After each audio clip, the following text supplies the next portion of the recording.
Pessoal, tudo bem? Eu sou o Rodrigo Terra, estou aqui representando a Fundação Dom Cabral e a Fast Company Brasil na série de webcasts, podcasts do programa ESG na Sala do Conselho. Estou aqui com o Carlos Braga, professor Braga, mais uma vez. Eu queria dizer que o meu tempo aqui, nesses dias, tem sido um aprendizado incomensurável. O que eu tenho visto, eu vim com uma preparação de uma pessoa que ia cobrir e conversar com vocês, mas sempre que eu entrava um pouco nas palestras, a minha vida saía da palestra diferente. Isso é muito importante para quem está nos assistindo. Eu tenho uma vida executiva pregressa, que também muda a cada tempo. E numa das palestras, o Fábio Barbosa colocou uma questão que, para mim, foi muito importante. Há 10 anos, esse tema e esse curso não existiriam. Há 5 anos, esse tema apareceu e talvez esse curso tivesse 2 alunos. Hoje, esse curso e esse tema são relevantes, a sala está lotada e é uma oportunidade de troca enorme também. Como surgiu a ideia e qual o caminho você quer seguir daqui para frente, conduzindo a partir da Fundação Dom Cabral? É sempre uma centralidade, sempre um pouco de estarmos aqui hoje é porque tudo que nós estamos vendo tem a ver com o DNA da Fundação Dom Cabral. Ela já nasce com uma preocupação, além de entregar resultados de curto prazo, ela já nasce num ambiente de negócios estruturantes, olhando o longo prazo, construindo empresas que devolvam à sociedade. Então, não é por outra razão que nós estamos tendo essa conversa nesse contexto.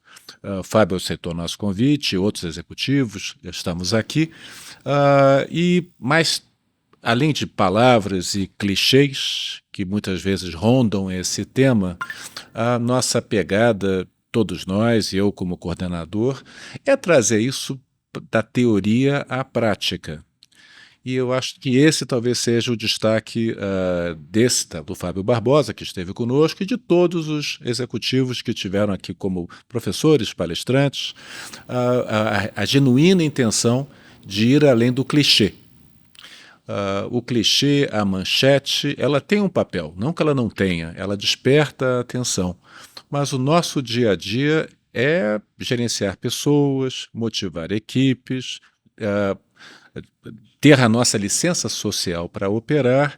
Isso exige tecnicidade, claro. Exige aprofundamento. O que eu sinto que vem acontecendo é que a percepção de que, poxa, não é um discurso apenas corporativo, eu preciso falar desse assunto e ter 3 frases preparadas, porque no final eu cumpro a lei e devo estar relativamente protegido, deixa algumas pessoas na empresa pensarem nisso, porque eu tenho que gerar dinheiro para a companhia. Eu acho que isso passou, essa época está passando. Cumprir o kit. Essa frase acho que apareceu em algum momento, não sei se é um pouco o kit mínimo. O que é que eu preciso de mínimo para poder ser considerado correto nessa agenda? Eu acho que isso, podemos citar aqui, o momento Kodak já passou. Com certeza. Aqui, se você ficar apenas com seu curto prazo, você pode ser surpreendido. Eu acho que hoje qualquer executivo, qualquer pessoa interessada, qualquer estudante já tem elementos suficientes, então talvez esse tenha sido o nosso ponto de inflexão. Nós precisamos sair da superfície, precisamos aprofundar e precisamos tropicalizar esse assunto. O que nos trouxe para cá, aliás, a frase jornada é um outro clichê, que aparece muito, mas a Fundação começa esse movimento há cerca de 2 anos atrás, com um e-book chamado Inovação, o Motor de ESG, está disponível nas nossas redes, em que nós aprofundamos em 6 estudos de caso de empresas que estão fazendo essa agenda no Brasil. Todos foram usados aqui em sala de aula para trazer para aquela realidade que, sim, tem modelos vencedores, são brasileiros, não são todos importados. Cabe a nós agora, com rigor acadêmico, mas também com palavras de liderança e com palavras de propósito, mas sempre com rigor acadêmico, capacitar o nosso alumni, capacitar as pessoas interessadas a essa jornada. Vários formatos, cursos introdutórios, a nossa visão que havia um espaço na alta gestão. E esse é onde nós resolvemos atuar. A barra é mais alta, mas oxalá estejamos entregando o que nos propomos a fazer. Perfeito. Eu pude perceber também aqui que a geração atual, 30 anos viram uma geração. Eu acho que a geração atual que nasceu os millennials, eles já nascem com essa questão ESG e com a preocupação com as pessoas e com o mundo e com o social, e menos gestão talvez, mas eles têm que aprender isso. Isso, de um lado, a sociedade começa a cobrar as empresas. Por outro lado, cursos como o da Dom Cabral começam a dar consciência para os gestores C-level e conselheiros das empresas, que tem uma verdade não absoluta, mas o background, a vivência das pessoas com mais experiência colocaram ele no lugar, e agora tem uma novidade acontecendo. Como você acha que vai ser esse choque de gerações e como um pode colaborar com o outro? Eu diria que a questão geracional, em outros momentos já tivemos mudanças geracionais importantes, quase sempre em cima de algum grande evento, uma guerra, um pós-guerra, os baby boomers vêm depois da Segunda Guerra, o Flower Power vem na sequência de Guerra do Vietnã. Nós acabamos de estamos no meio de 2 wake-up calls, né? Temos aí a Covid, que colocou um risco real de um evento cataclísmico com potencial. Se uma vacina não fosse criada baseada em inovação entre 18 meses, falava-se de 5 anos, as consequências poderiam ser, já foram tão dramáticas, seguidas de uma guerra com potencial nuclear. Então a velocidade hoje será mais rápida, os fatos são mais assertivos, as agendas têm que ser mais ágeis. Então quem está no mundo dos negócios tem que responder a isso, não pode se dar o luxo de entender que isso é uma agenda do outro, de outro país. Isso, então, eu acho que esse é o grande fator motivador. Eu acho que o senso de urgência advindo desses grandes wake-up calls estão fazendo que essas gerações se conversem melhor. Que você tenha que, seja em casa, seja nas associações, na sociedade civil, a própria mídia cumprindo o seu papel, trazendo informações a tempo e a hora, e as escolas de negócio suportando com boa teoria, com boas práticas de negócio, farão que essa agenda se imponha. Eu não tenho dúvida disso. Em alguns momentos, isso é um modismo, isso é agenda antiga, é uma pauta da Fast Company de 2020 ou da Fundação. Hoje a questão é teoria prática. Como é que a gente bota isso para acontecer? Como é que isso me diferencia dentro do mercado? Como é que eu faço de uma forma correta que não seja uma propaganda enganosa e no tempo necessário? E existe espaço para erro, a tolerância a erro existe, mas não é muito grande. Então vou me capacitar, vou me letrar, especialmente no nosso contexto aqui dos conselheiros, eu vou perguntar. Porque o papel do conselheiro não é responder. Nós estamos aqui trabalhando por melhores perguntas. Os executivos trabalharão, mas o papel do conselheiro é ir ampliando o seu repertório para melhorar a qualidade das perguntas, ver como vêm as respostas e estar preparado, inclusive, para respostas que não são muito conclusivas, amparar o caminho de uma resposta adequada. Mas eu acho que esse foi o nosso espírito nesse programa, dar um ambiente seguro para que os diversas pessoas muito experientes que te compuseram o nosso quadro aqui, seja participantes, palestrantes e professores, pudessem ter conversas muito abertas.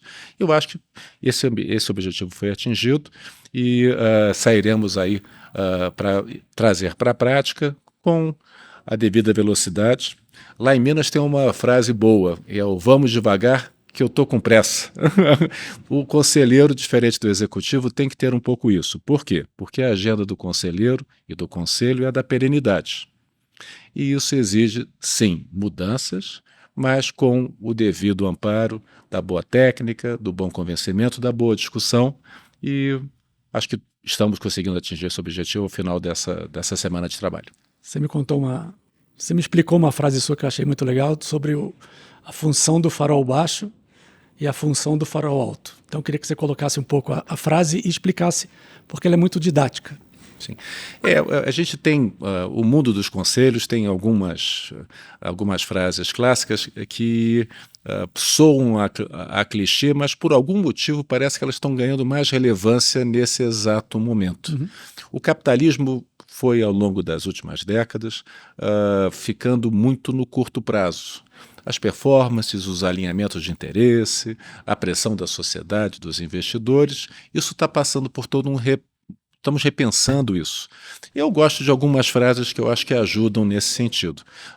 Uma que nós usamos em sala de aula é o farol baixo, que é uma obrigação da diretoria e da gerência, os resultados, o que está acontecendo ali com o concorrente numa disputa por um produto, por mercado, market share, resultados de licitações, as mais importantes variáveis, mas onde estaremos daqui a 5, 7 anos, isso, mesmo que venha a ser proposto pela diretoria, esse para mim é um dos pilares que nós fazemos o paralelo com o farol alto.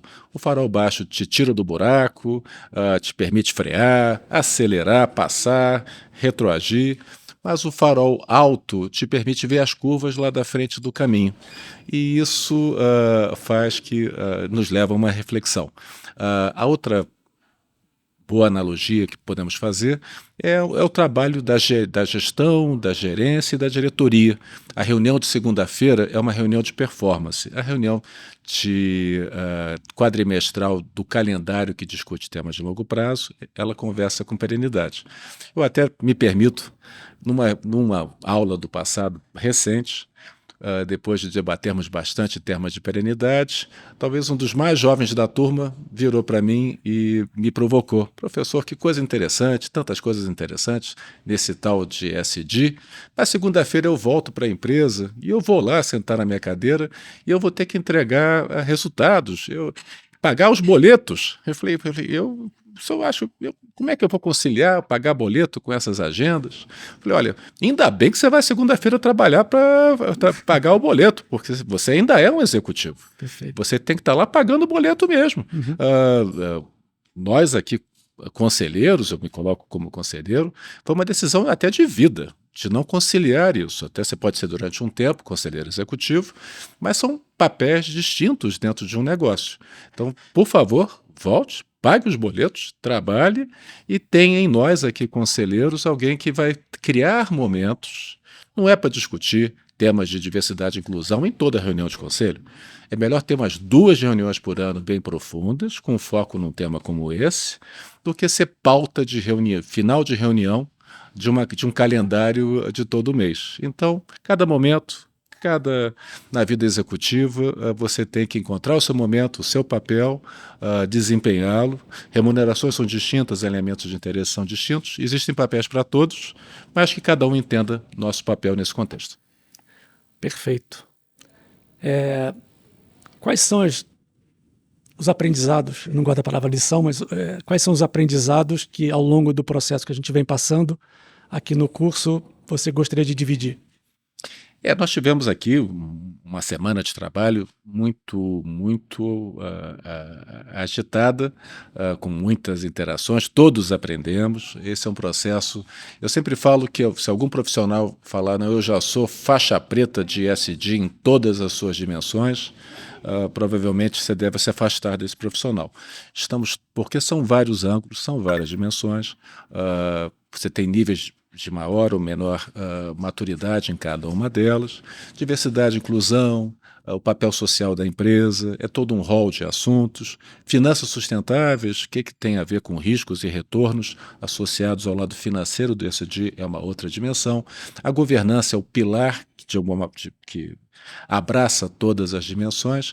Eu diria que esse programa teve esse papel. Nós fizemos, desde o seu design, uma visão de que seria uma combinação de uma linha de raciocínio em que você encadeasse cada dimensão, exemplificando cada dimensão com práticas gerenciais para você levar para o seu dia a dia, com pontos de reflexão que nós deixamos para cada participante ir aprofundando, um convite a esse aumento de repertório.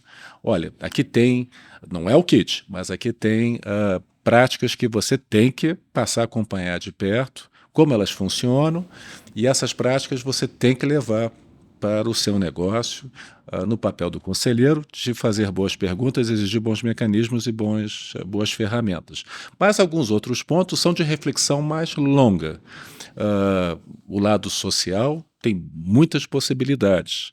O lado da interação dos negócios com a agenda climática tem muitas possibilidades.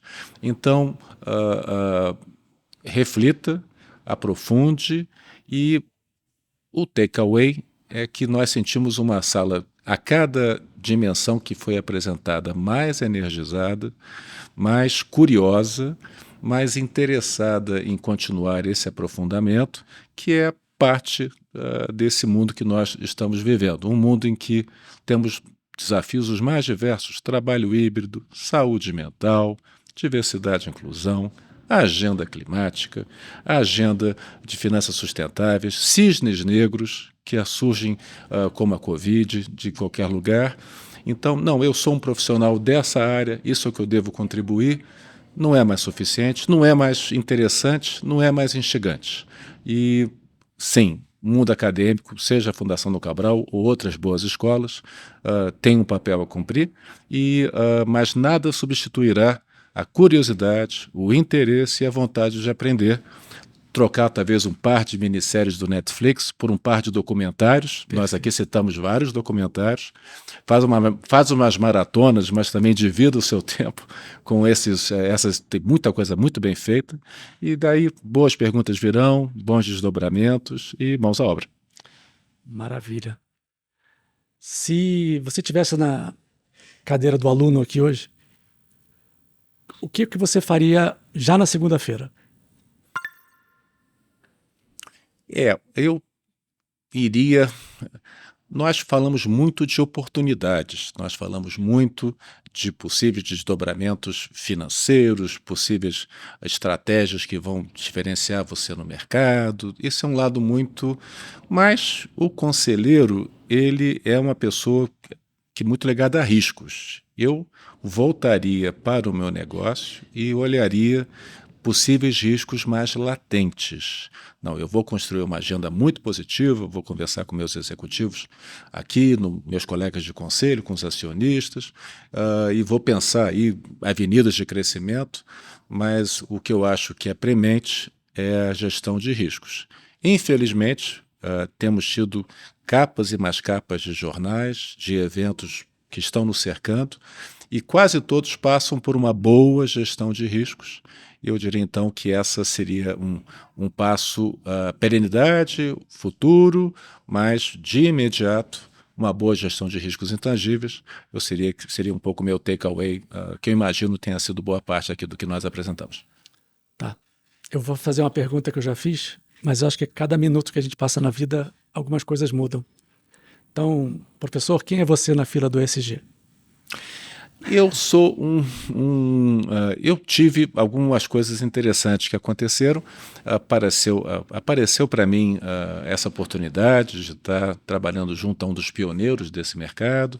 Como já falamos antes, a minha trajetória passa lá pelo Banco Real, em que em 2003 estávamos debatendo temas que eram totalmente alienígenas ao mercado nacional, porque já víamos que essa estratégia perenizaria o banco, traria um posicionamento diferente, mas não foi uma paixão imediata. Eu tive momentos de dúvida, tive momentos de que isso vinha contra a minha formação técnica. Eu sou um economista formado pela Escola de Chicago. Incrível, legal. Sou aluno de alguns professores de referências que muito na linha do Friedman. Então foi um processo. Eu fui aí trabalhando, fui entendendo, começando a acompanhar os modelos do capitalismo europeu, vendo outros modelos de negócio, a questão do longo prazo. Foi um aprendizado. E também fui me aproximando de atividades ligadas ao terceiro setor. Eu comecei a atuar em bancos públicos que têm mandatos de atender a população, e aí eu recorri a um economista que na minha juventude eu praticamente desconsiderava. Fui lá como economista ver o John Maynard Keynes, que tem uma frase que é brilhante, que quando os fatos mudam, eu me permito mudar de opinião. E eu fui adaptando essa minha agenda, ampliando a minha agenda da visão do shareholder para o stakeholder, e sinto como tenho certeza todos os participantes e que estiveram aqui no curso, que o nosso papel vai além do resultado, da obtenção do bônus, um sincero desejo na fila do ESG de deixar o meu legado. E isso é o que me move e tenho certeza que é o tom da Fundação Dom Cabral, é o tom das pessoas que vieram fazer esse curso, dos professores que participaram, dos seus palestrantes, estarmos aqui com uma genuína vontade de contribuir para um legado de um país com tantas potencialidades, mas com tantos desafios a ser vencidos, e tem uma parte dessa agenda que o mundo corporate, com as suas práticas mais ampliadas, pode cumprir papel muito importante para mexer o ponteiro dessa nossa agenda social e econômica. Maravilha, muito obrigado. Foi um prazer conversar com você novamente, e eu espero que eu tenha outras oportunidades no futuro. Obrigado. E queria agradecer aqui em nome da Fundação Dom Cabral e da Fast Company Brasil pela oportunidade de estar aqui e conversar com pessoas tão interessantes e estar aqui com você agora. Muito obrigado. E um pouco para quem nos assiste, é um convite. É um convite um pouco ao desconhecido, ousar, pensar além da caixa, uma frase um pouco usada, fugindo aqui dos clichês, mas na sua visão de onde é que eu quero estar nos próximos anos, ter na agenda uma visão de legado pessoal, social, como é que podemos aqui, com a ajuda de um investimento pessoal em aprendizado, leitura e capacitação, e principalmente curiosidade, é um convite que eu tenho certeza que vai chegar a muitos, e contem conosco onde pudermos ajudar aqui com os nossos programas de formação, para que vocês tenham os elementos necessários para colocar essa agenda corporativa, mas principalmente pessoal, em prática. Muito obrigado. Obrigado, pessoal. Até a próxima.